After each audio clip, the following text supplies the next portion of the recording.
Ciao a tutti e benvenuti in Appuntamento in Giardino. Oggi torno a parlarvi di rose e nello specifico della rosa Knockout, perché ho deciso di allungare questo percorso con questi fiori bellissimi della rosa Knockout, allungarlo facendolo girare nel giardino arrivando fino alla canna indica, ma questo lo vediamo poi dopo. Mi trovo davanti a questa rosa meravigliosa, una rosa resistentissima alle malattie, cresce fino a 70-80 cm, diventa un bel cespuglio ed è continuamente in fiore dalla primavera fino al tardo autunno. L'anno scorso, che l'inverno è stato un po' abbastanza tiepido, alcuni fiori l'ho visti anche all'inizio dell'inverno e anche qualche tempo dopo. Insomma, una pianta veramente straordinaria di cui io mi sono innamorato assolutamente, perché i suoi fiori hanno questi colori meravigliosi. In più, dietro di me, la rosa Graham Thomas, che abbiamo visto anche in altri video di 2 anni fa, ad esempio ho parlato di questa rosa, che ha la sua quinta fioritura più o meno di quest'anno. Anche lei, ogni volta che fiorisce, io la taglio un po', la accorcio leggermente e lei rispunta di nuovo con questi fiori bellissimi. Ci sono altre rose che sono anche un po' in fiore, qualcuna un po' più sofferente, però visto l'andamento climatico abbastanza caldo e siccitoso, effettivamente le rose patiscono molto. Oggi volevo parlarvi appunto di questo nuovo pezzo di sentierino che allunga il percorso delle rose arrivando fino alla canna indica, e vediamo insieme. Ho comprato 6 Knockout e 2 piante di rosa cubana, perché voglio arricchire un po' di colore questa parte di giardino che è già abbastanza colorata, però il prossimo anno mi piacerebbe vedere veramente una marea di questi fiori, di queste rose che fioriscono. Non molto profumata la Knockout, ha un leggero profumo, non è proprio una rosa venduta per il suo profumo, più che altro per la sua resistenza alle malattie e per la sua fioritura spettacolare e continua nel corso dell'anno. Eccomi qua con Felicino, che oggi mi accompagna qui in giardino a fare questo lavoro con le rose. E allora ho preso delle rose Knockout. Ne ho prese 6 piante perché appunto voglio allungare questo percorso, come ho detto prima, arrivando fino alla canna indica, creando questo filare di rose. Qui ci sarà un arco per poter entrare in questo pezzo di giardino e poter poi tagliare l'erba, quindi una zona di accesso con un arco. Ne vendono parecchi online anche a prezzi abbastanza contenuti, in cui entrare e fare appunto la pulizia di questa parte di giardino, perché di là ci sono le rose Knockout e quindi non si può entrare, si rischia di danneggiarle. Volevo proprio creare una zona di accesso, quindi 1, 2, 3, 4, 5, 6 buche, le ho già scavate stamattina, e adesso andrò a inserire la rosa all'interno della buca mettendo un po' di concime. Ho scelto lo stallatico pellettato. Io il compost lo utilizzerò questo tardo autunno, quando arriverà il freddo, lo sistemerò al di sopra della superficie dove sono messe le rose, aggiungerò poi anche una pacciamatura e alla prossima primavera, prima del risveglio di queste piante, con una paletta scaverò il tutto per interrare ciò che ho messo in superficie nel tardo autunno. In questo modo si fornirà anche degli elementi nutritivi alle rose. Oggi invece mi aiuto come in primo impianto, per dare subito una buona concimazione alla pianta, di stallatico pellettato, che ne metterò veramente un pugno e mezzo più o meno, non voglio neanche tanto esagerare. E in più aggiungerò un terriccio che ho comprato per acidofile, perché non ho più la torba e hanno tagliato la pineta che c'era qua sopra casa mia, quindi non ho più a disposizione gli aghi di pino per poter inserire nella terra. Ho comprato un terriccio per acidofile da inserire insieme allo stallatico pellettato, per dare alle rose quella percentuale di acidità che piace alle rose, perché gradiscono sempre un terreno che non sia acido, ma che sia sempre leggermente acidulo, diciamo, non sul basico, ma un po' andante sull'acido, sull'acidulo, come dico io. In questo modo la pianta rimane abbastanza in salute e riesce a lavorare bene le sostanze chimiche nel terreno per nutrirsene e per arrivare poi alla fioritura. Rosa cubana è questa, con questi fiori un po' cangianti che sono bellissimi. Ne ho comprate 2 piante perché li sistemerò qua davanti. Qui ci sarà un altro arco con un ingresso che porterà all'orto. E la Knockout, che l'ho comprata non in fiore perché in questo momento le vendono, non sono fiorite, che saranno quelle che caratterizzeranno questo percorso. In più lì c'è un'echinacea che cercherò poi di spostare o di curare un po' meglio, perché effettivamente sta faticando un po'. Parto subito con il lavoro di impianto delle rose, così lo vediamo insieme e poi procederò da solo e concludiamo il video. Ciao ciao! Eccomi qui con la rosa Knockout, veramente una rosa straordinaria, vi consiglio di acquistarla per i vostri giardini perché è una pianta che non cresce tanto ed è uno spettacolo. Resistentissima anche a una siccità prolungata, foglie quasi mai malate, qualcuna si ammala ma non la vedo mai spoglia dalle foglie e continuamente in fiore. Tra l'altro questa pianta, la rosa Knockout, è una pianta autopulente, quindi dopo la fioritura noi non dobbiamo tagliare scendendo 2-3 internodi per cercare di ricompattare la pianta. Che cosa succede? Dopo la fioritura basta solo tagliare il bocciolo, se vogliamo dargli un po' di pulizia, il bocciolo sfiorito lo possiamo tagliare, ma dobbiamo fare attenzione perché dopo ogni portata di fiori, questi rametti che portano i fiori, si sviluppano al di sotto proprio della fioritura questi nuovi rami che porteranno altri fiori, quindi è una pianta che si pulisce da sola. Volendo possiamo solo fare un piccolo riordino staccando proprio solo i fiorellini che sono sfioriti, dopodiché la pianta produrrà altri fiori. Questo continuerà tutto l'anno.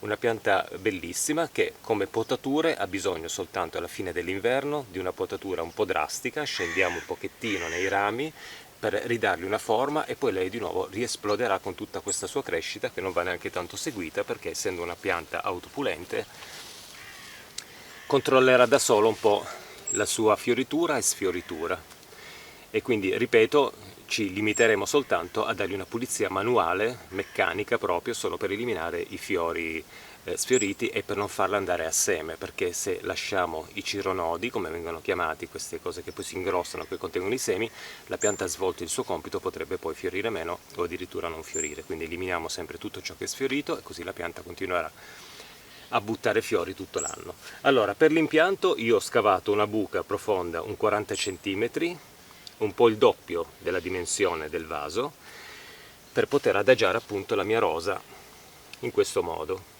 Quindi vado ad inserire all'interno della buca dello stallatico pellettato che ho acquistato questa mattina, ne metto un pugno e mezzo, non voglio esagerare con lo stallatico pellettato, e poi non vado a inserire subito la mia pianta, io ho scavato un po' più in profondità proprio per inserire poi un po' di terriccio, aggiungerò anche quello acidulo dell'acidofile da aggiungere anche alla base dell'impianto, della buca d'impianto, in questo modo. Dovrebbe bastarvi per 7 piante, spero, e poi con una paletta vado a rigirare il tutto per cercare di miscelare questo terriccio, altrimenti possiamo farlo in un contenitore e poi versarlo all'interno. In questo modo non c'è il rischio che le radici delle piante vanno direttamente a contatto con lo stallatico pellettato, rischiando magari qualche bruciatura. Lo stallatico pellettato è un po' più naturale, diciamo, un po' come il letame. Se usiamo la pollina o altri tipi o il guano, ad esempio, dobbiamo fare attenzione perché possono bruciare veramente le radici in maniera un po' irreparabile, quindi l'uso della pollina e del guano deve essere sempre fatto con molta attenzione. Uno dei concimi migliori da poter usare per le rose, che purtroppo non ho trovato stamattina perché non è di facile reperibilità, è la cornunghia, il ricavato di unghia e corna di animali che sono destinati al macello. Si utilizzano queste unghie e corna sbriciolati per poter nutrire le piante. Sono molto consigliati per le rose perché sono concimi a lenta cessione e quindi una volta messi all'interno della buca d'impianto possono concimare la pianta anche per un anno intero, non hanno più bisogno di concimazioni perché appunto a lenta cessione. Allora, ho girato per bene il terriccio e adesso è tutto pronto per poter inserire la mia rosa. Questo, che siamo in autunno, è il periodo adatto per acquistare le rose e inserirle in giardino. In questo periodo abbiamo l'opportunità di spendere un po' di più e di spendere un po' di meno. Che cosa vuol dire? Vuol dire che online, ad esempio, trovate già in commercio delle piante a radice nuda.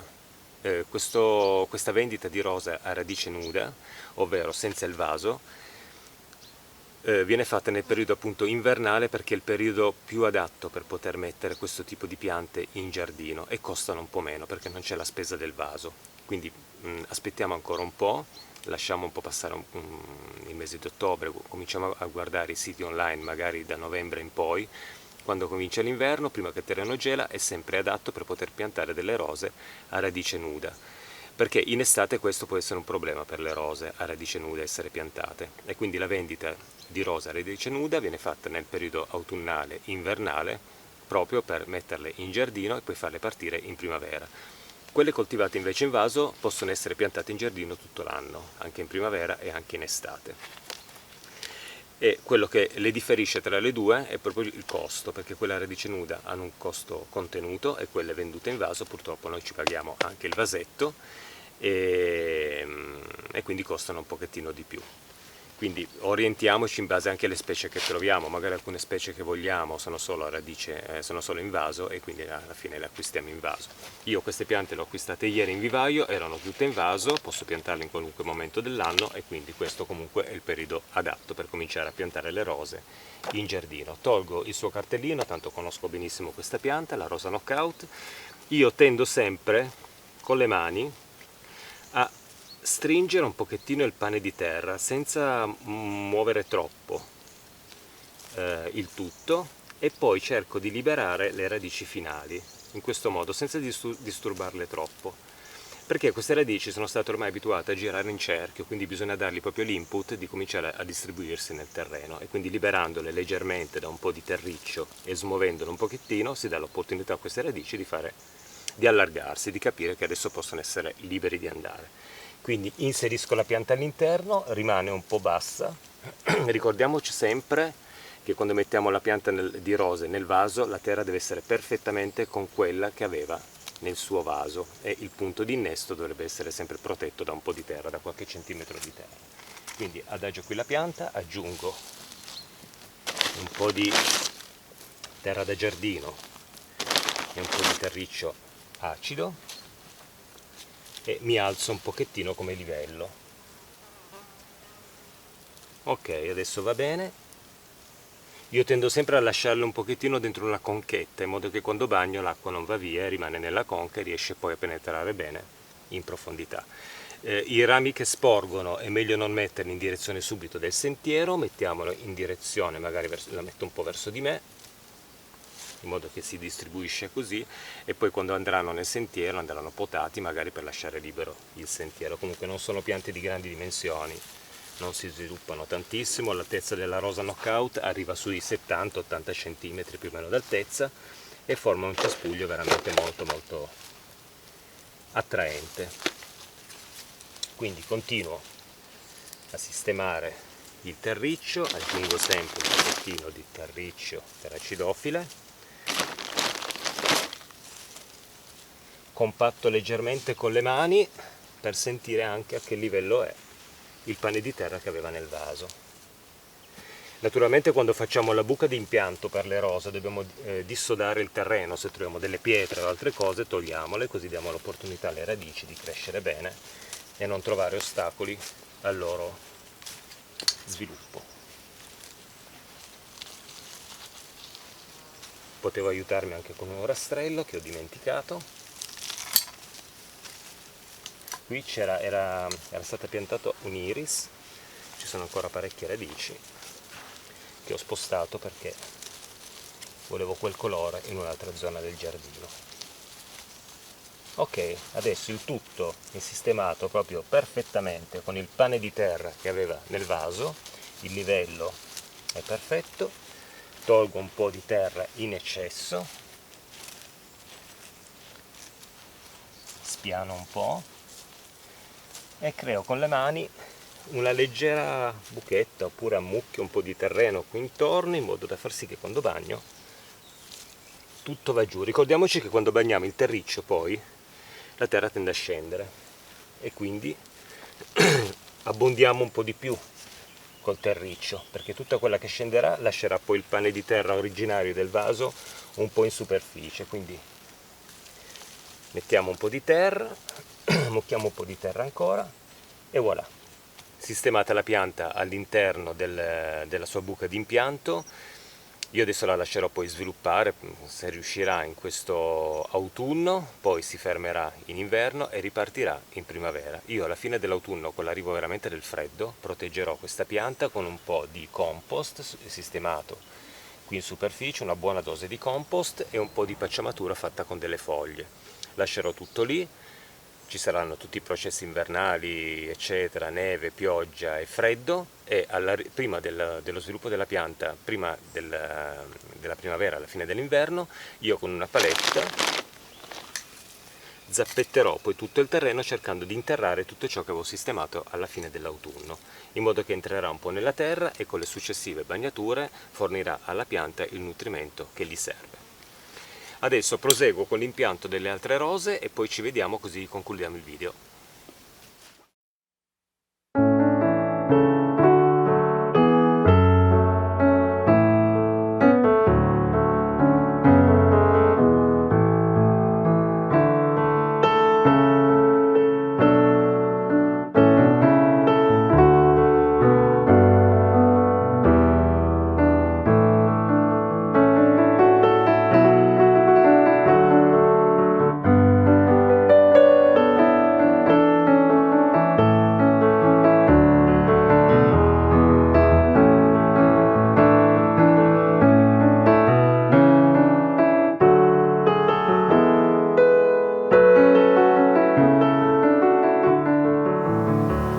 Bene, il lavoro di impianto è stato terminato, le rose knockout sono state inserite in questo percorso, adesso ci andrà una bella bagnatura per far sì che si affranchino bene nel terreno e comincino poi a svilupparsi benissimo poi la prossima primavera. Adesso continueranno il loro sviluppo fino al termine, quando arriveranno i freddi.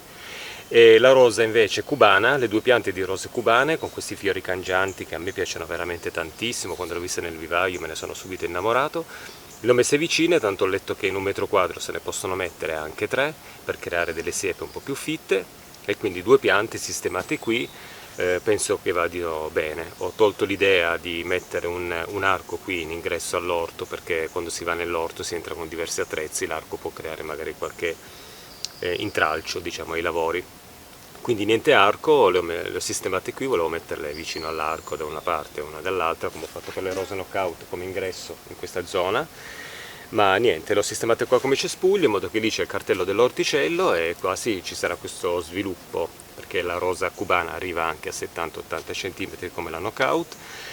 Questo sviluppo abbastanza contenuto di questa esplosione di fiori che aiuterà anche all'orto il prossimo anno ad avere un po' di colore. Io ricordo sempre, nell'orto portiamo anche i fiori, non soltanto gli ortaggi, piante fiorite che possono aiutare anche l'attirare insetti buoni per annientare un po' quelli nocivi ai nostri ortaggi. Portiamo anche il colore nell'orto, perché solitamente l'orto è rosso, giallo e verde, perché le ortaggi più o meno hanno queste colorazioni, diciamo, in un orto. E quindi portiamo anche i fiori, portiamo un po' di vita anche nell'orticello, in modo che, essendo un posto in cui c'è da lavorare parecchio, quando vediamo queste colorazioni, questi fiori, tutto ciò ci rallegra un po' l'anima e rende il tutto molto più bello da poter svolgere. Questo video io lo voglio dedicare alle mie 3 amiche del vivaio Maurino di Bricherasio, perché hanno fornito la gran parte delle piante che ho nel mio giardino. Grazie ragazze, siete sempre spettacolari. E concludo qui questo video d'appuntamento in giardino dedicato nuovamente alle rose. Era un po' che non ne parlavo e ho deciso di farlo con l'impianto della rosa knockout in giardino. Ciao a tutti e grazie, e ci vediamo al prossimo appuntamento in giardino. Ciao ciao!